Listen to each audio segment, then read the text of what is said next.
최신 경제 소식을 빠르고 친절하게 전해드립니다. 스타트경제, 오늘은 허준영 서강대학교 경제학부 교수와 함께하겠습니다. 교수님 어서 오십시오. 네, 어서 오십시오. 오늘 가계 이야기를 좀 해보겠는데 네. 지금 지난달 은행권 가계대출 5조 원 넘게 늘었습니다. 넉 달째 지금 오름세가 이어진 건데 이 원인이 어디에 있을까요?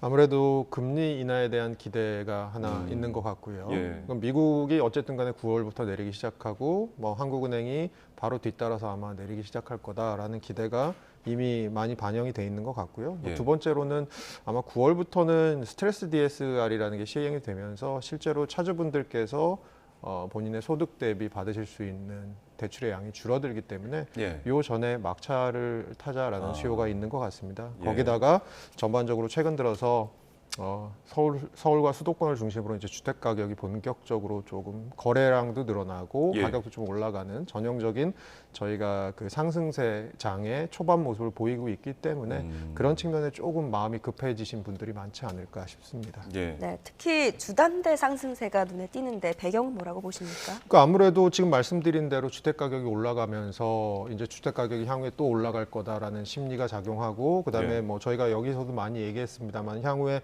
서울이랑 수도권에 좀 공급 이슈가 있을 수 있다라는 분위기. 그래서 어쨌든 간에 지금이 제일 쌀 때가 아니냐라는 또 그런 관측들이 또 이렇게 아무래도 대출 시장에 문을 두드리게 하는 것 같고요. 실제로 예. 보면 뭐 말씀해 주셨지만 3월에는 5천억 정도로 증가폭이 줄어들었다가 4월부터는 굉장히 많이 다시 늘어나고 있고 6월에는 6조 넘게, 7월에는 5조 넘게 지금 늘어난 상황입니다. 그래서 올해 4월부터 7월까지 4개월간 늘어난 게 한 22조 정도 늘어났거든요. 예. 근데 작년 한 해 동안 늘어난 게 37조 원입니다. 그러니까 이 4개월 동안 늘어난 어떤 대출 증가폭, 가계대출 증가폭이 작년 한 해 동안의 절반을 이미 넘어섰다라는 상황인 것이 굉장히 특이점이라고 볼 수 있을 것 같습니다. 예, 결국에는 부동산 상승에 대한 기대감들이 좀 주담대 쪽으로 몰리지 않았나 하는 생각이 드는데 결국에는 한국은행도 이런 가계대출 증가세가 좀 우려스러울 수밖에 없잖아요. 빚이라는 게 늘어나는 게 어떤 국가 입장에서도 좀 불안한 상황이고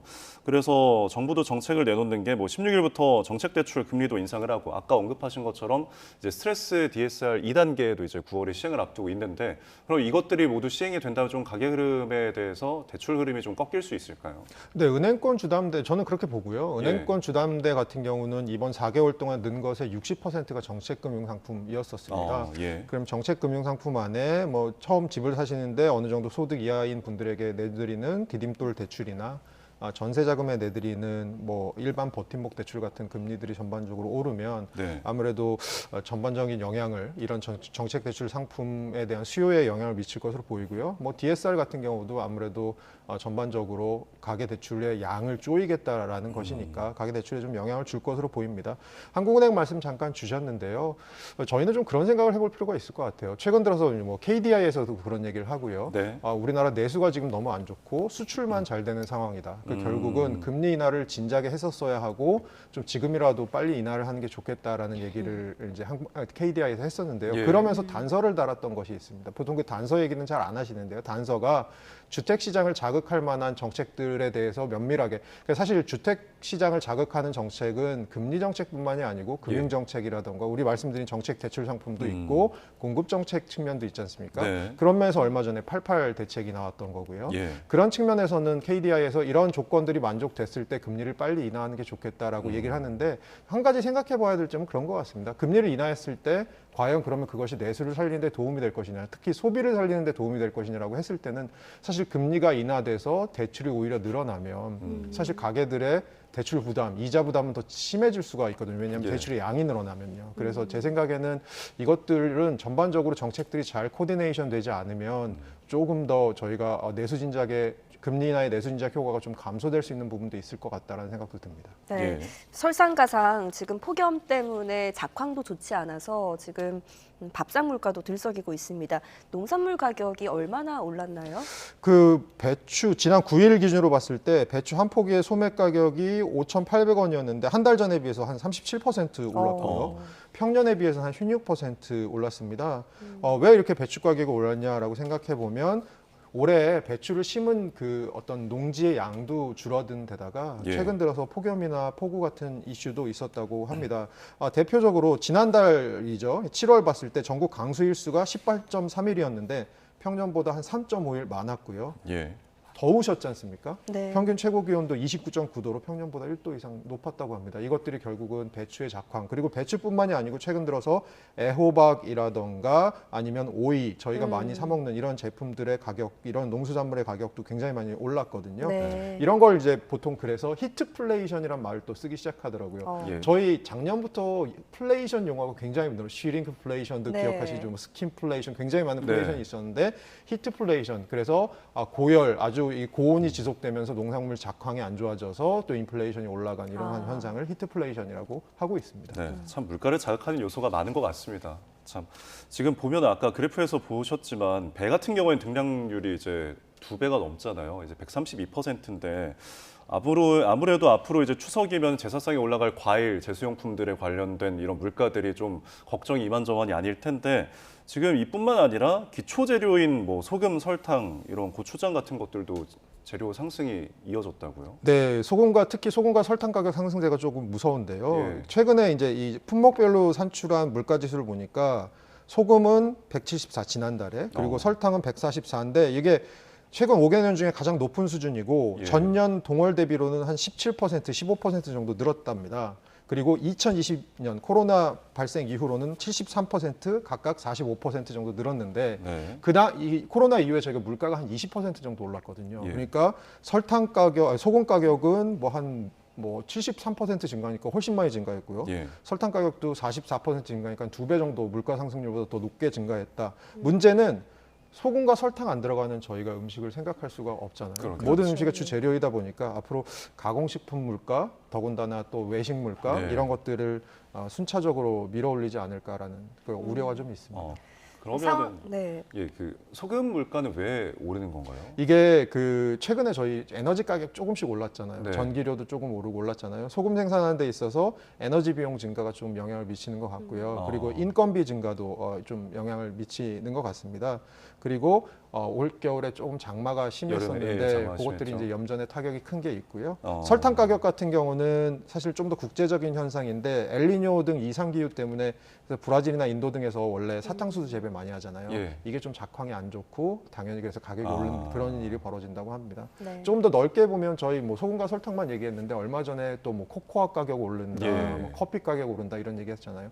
전반적으로 안 오르는 품목을 찾기가 힘든 굉장히 어려운 상황입니다. 네. 예. 그야말로 내 월급 빼고 다 오르는 그런 씁쓸한 상황인데 상황이 이렇다 보니까 정부에서도 여러 가지 대책을 내놓고 있는 것 같아요. 비축 물량 풀겠다, 할당 관세 제도 도입하겠다 이런 제도들 이런 어떤 대책들이 실효성이 있을 거라고 보십니까? 그러니까 비축 물량 푸는 거는 정부가 갖고 있는 물량이 좀 배추 같은 경우는 특히 있거든요. 이런 걸 풀면서 조금 공급을 늘려서 가격을 낮추는 효과는 있을 것 같고요. 할당 관세 같은 경우는 저희가 조금 면밀하게 봐야 될 부분이 예. 사실 할당 관세는 뭘 하는 거냐면 이것을 수입하는 설탕이나 소금을 예를 들어서 수입하는 기업들에 대해서 조금 관세를 면제해주거나 이런 건데 이게 기업에다가 해주는 거기 때문에 소비자 가격까지 반영되는데 시간이 좀 걸립니다. 예. 그리고 이미 우리나라 할당 관세를 하고 있는 이 농수산물이 거의 97%의 관세를 하고 있습니다. 그러니까 더 이상 할당 관세를 많이 큰 폭으로 하기가 좀 힘든 거죠. 예. 그래서 사실 어떻게 보면 단기적으로 정말 어려울 때 가격이 너무 많이 오를 때는 할당 네. 관세라도 하는 것이 좋겠지만 사실은 이것은 자율적인 어떻게 보면 수급 조절 능력을 조금 악화시킬 가능성도 예. 있거든요. 오히려 중장기적으로 네. 농산물의 안정적인 공급 정책을 좀 정부가 네. 좀 개발하는 것, 정부가 이런 것들을 제시해 줄 수 있는 것 이런 것들이 저는 더 필요한 부분이 아닐까라는 예. 생각이 듭니다. 네. 정부의 개입도 중요하지만 시장이 자율적으로 좀 조정할 수 있는 기회를 좀 줘달라는 의미로 해석을 할 수 있을 것 같습니다. 네. 자, 다음 소식도 살펴보죠. 지금 우리금융그룹, 우리은행이죠. 금융사고가 발생한 것으로 전해졌는데 이게 일반적인 횡령이 아니라 좀 대형 대출 건이더라고요. 어떤 네, 건가요? 맞습니다. 2020년 4월부터 올해 1월까지 손태승 전 회장의 친인척 관련 차주를 대상으로 42건 616억 원의 대출이 실행됐습니다. 그런데 이게 얼마나 이례적인 거냐 하면 예. 이 손 전 회장이 이 지주와 우리은행 지주와 우리은행의 지배력을 행사하기 전 친인척 관련 대출을 보니까 4억 5천만 원 5건이었습니다. 그러니까 예. 4억 5천만 원 5건에서 42건 616억 원으로 증가했다는 걸 보면 굉장히 이례적인 어떤 대출로 볼 수 있고 예. 이것에 대해서 뭐 아무래도 금융당국에서 뭐 손 전 회장이 여기에 연루됐을 거라고 생각은 안 하는 것 같습니다만 그럼에도 불구하고 이 손 전 회장의 지위를 이용해서 뭔가 다른 누군가가 편취를 하는 부분, 뭐 성과급을 편취하거나 이런 것을 위해서 대출을 실행한 것이 아니냐라는 얘기가 있고요. 실제로 이 대출을 실행했던 담당자는 현재 면직이 된 상태고 성과급도 다 환수가 된 상태이고 예. 그 담당자가 있던 그 지점장에도 경고가 가 있는 그런 상황으로 볼 수 있을 것 같습니다. 예. 네, 그런데 이런 금융사고가 이번이 처음이 아니잖아요. 그렇다 보니 이 당국 차원에서의 조치가 필요한 게 아니냐 이런 지적이 나오더라고요. 네, 그러니까 우리은행 금융사고 역사를 좀 보면 2012년에 횡령이 한 700억 원짜리가 있었고요. 그 다음에 2023년에 180억 원짜리 횡령이 있었고 이번이 이제 어떻게 보면 대규모 대출에 대한 뭐 비리 사건으로 볼 수 있는데 예. 좀 다르게 볼 수 있는 거는 은행권에서 지금 100억 원 이상 금융사고 발생 현황을 보면 작년까지는 매해 한 건 뭐 혹은 두 건 정도였는데 올해 벌써 6건입니다. 그러니까 금액이 커지고 있고 약간 한탕을 굉장히 크게 하는 가능성이 지금 벌어지고 있고요.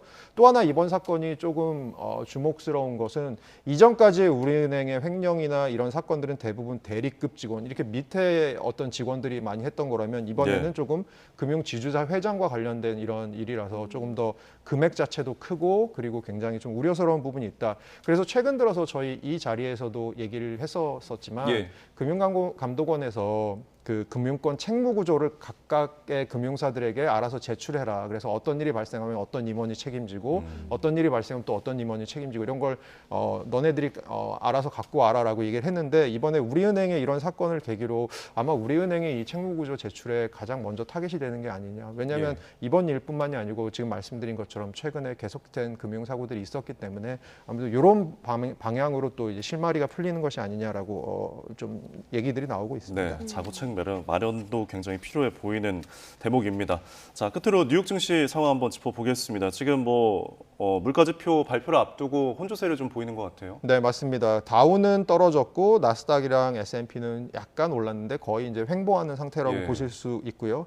좀 주목할 부분은 엔비디아가 4% 정도 급등을 했고 그 와중에 지금 리포트들이 조금 금융시장에서 나오고 있는 거는 저희가 저번 달 7월 중순부터 이게 AI 거품론, AI 회의론들이 좀 들었지 않습니까? 예. 근데 최근 들어서 나오고 있는 리포트는 그럼에도 불구하고 이 기업들의 앞날에 이제 미국 주식 시장을 이끌어갈 그럴 가능성은 크다. 그래서 이 부분들을 여전히 눈여겨보아야 된다라는 리포트들, 빅테크들을 좀 눈여겨보아야 된다는 리포트들이 나오고 있고요. 네. 지금 앵커께서 말씀해주신 대로 내일하고 모레를 거쳐서 이제 미국의 생산자 물가지수, 소비자 물가지수 지난달 꽤 나오기 때문에 향후에 연준의 금리 정책이 어떤 방향으로 흘러갈지에 대한 방향을 줄 건데 제가 오히려 걱정하는 거는 예. 이제는 조금 관심이 달라져서 이 물가지수가 너무 높게 나오는 게 걱정이 아니고 너무 낮게 나오는 걸 걱정하는 그런 시점이 온 것 같습니다. 왜냐하면 7월 FOMC를 기준으로 파월 의장 발언을 봤을 때 예. 이제는 조금 침체를 걱정해야 되지 인플레이션 잘 내려오고 있다라는 반응. 그래서 우리도 조금 노동시장이나 침체 가능성이 있는 부분들을 보겠다. 조금 더 가중치를 두겠다라는 얘기를 했거든요. 예. 그런 측면에서는 오히려 이 지표들이 너무 높게 나와도 문제지만 오히려 너무 낮게 나왔을 때 시장이